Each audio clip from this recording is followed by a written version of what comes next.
And I'm happy to announce my good friend and colleague and regular on the show, Dr. Jonathan Javitt, joins us again. He's the founder director of NRX Pharmaceuticals, chief scientific officer, and I believe the person that's going to resolve suicidal ideation and such, not only with NRX Pharma, but also Hope Therapeutics. Jonathan, great to see you once again. And I have to say, what a terrific press release that came out just yesterday about revenues and about cash in the bank and about what you guys are doing as a company. Could you get us up to date, since we haven't seen you for a little while? Talk to us about what you guys are doing there at NRX and specifically with Hope and such. A couple of interesting things have happened in the last few weeks. And we've told you for a year that we were going to open clinics to focus on bringing these therapies right to patients, because unless we can see the patients, unless we can engage with the patients, just building the drugs doesn't do it. But the other thing that's happened is over the last year, the whole scientific world has learned that drugs alone, medicines alone, are not sufficient. If you really want to cure these life-threatening conditions, you need to combine neuroplastic medicines, that is, medicines that make new brain cell connections form in the brain, with transcranial magnetic stimulation with hyperbaric oxygen. If you do that, magic starts to happen. And that was published on November 4th by a group of scientists connected to a company called AMPA. What they showed is when they combined transcranial magnetic stimulation in a one-day protocol, one long day of treatment, with our drug D-cycloserine, what you get is an 87% response. Wow. And a 72% remission from severe depression. Wow. They put that online. They showed that it works. So basically, this repairs the brain pathways because it causes neuroplasticity, correct? That's exactly right. So in your clinics, hi, by the way, great to see you again. It's wonderful to see you. Yeah, wonderful to see you. So at your Hope Therapeutics, at these places, people can get this TMS, is that what it's called?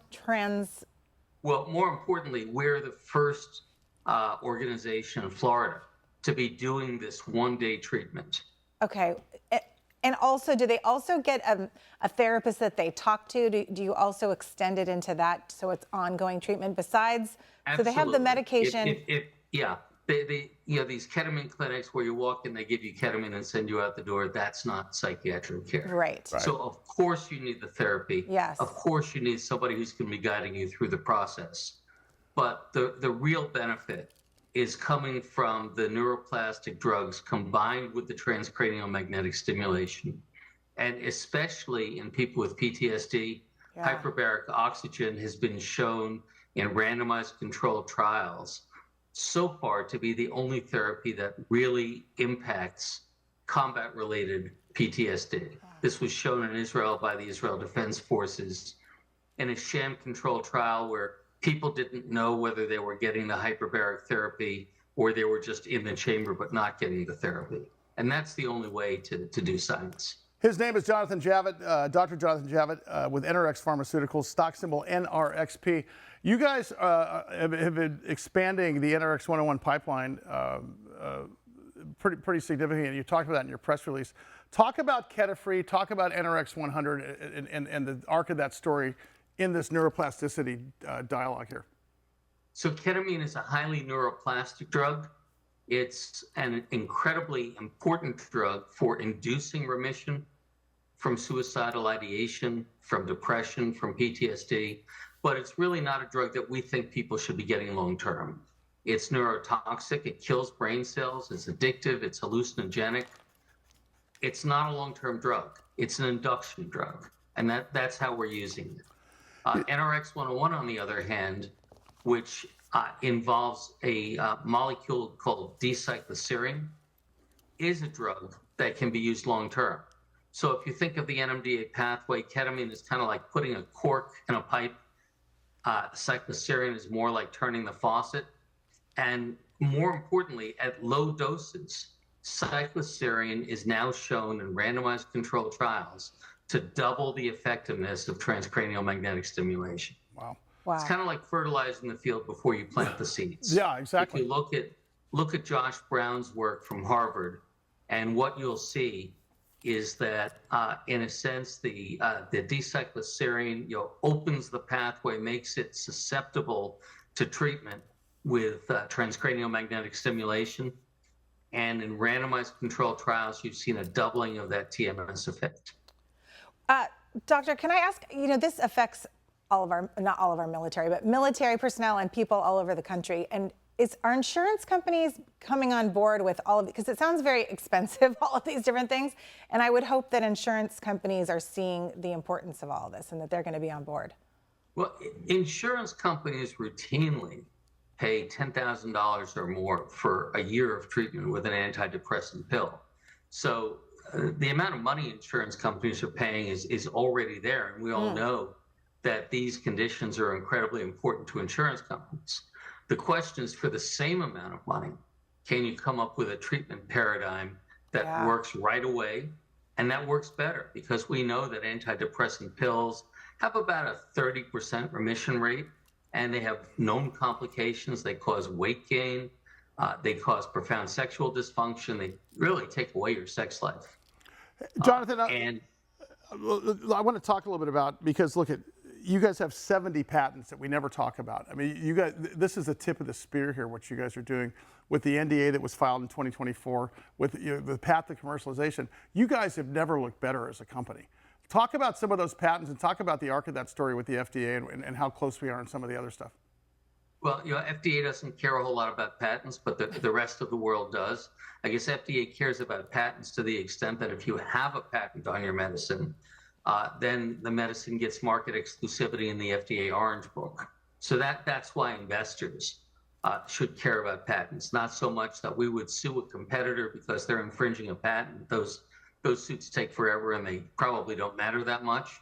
But more importantly, if you file a new drug application and you've got an Orange Book patent, that gives you the market exclusivity that you want with FDA.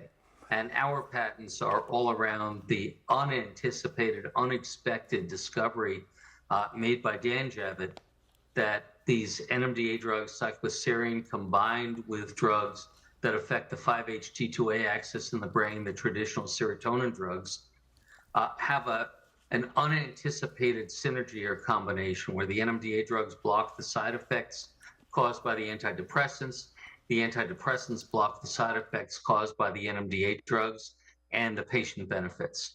And we've shown randomized clinical trials where there's been a decrease in depression compared to standard antidepressants in 1 out of 2 trials so far, but there's been a profound decrease in suicidality in both of those trials that we did. You know, what's interesting is we see the documentary about NRX here on Biz TV, American Life Network, and Center Post, and you're going to see a new edit version. Devin Doan and Jared Coleman in our creative team, along with Jonathan's team, are putting together a whole new spin on this in terms of neuroplasticity. I got to ask you, in terms of the way things are going, you guys have money to complete funding for drug development. Things are looking great. As I mentioned, you haven't looked this good as a company in a long, long time. And future looks really great. What are you most looking forward to for 2026 as we end out 2025? Well, I think by the end of 2026, we're certainly expecting to have the ANDA approval for ketamine. I think we've got a good shot at having a new NDA approval specifically for ketamine as a drug to treat suicidal ideation. That's never been shown by any drug. There is a nasal form of ketamine where the label says it doesn't decrease suicidal ideation. But more importantly, this whole new discovery that was made, that cycloserine more than doubles the effectiveness of TMS, you're going to see us rolling that out immediately under what's called FDA expanded access to doctors and patients who need it right away. And you're going to see us moving it forward through the FDA approval process. And that's different from compassionate care currently? That's a different program? So sometimes expanded access is called compassionate care. Compassionate care could mean a couple things. It can mean a doctor writing to the FDA and saying, I want to use this medicine in this one patient, and FDA says, okay. It can mean a company like ours filing an expanded access protocol, which FDA asked us to do, and they gave us breakthrough therapy designation. Or it can even mean a national treatment protocol where any doctor can access the medicine without even filling out paperwork.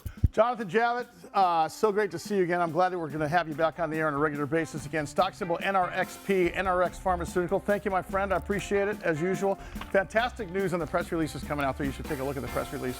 Take a look at the press release they put out just yesterday. That does it for us. More tomorrow. Big Biz Show, bigbizshow.com. See you then.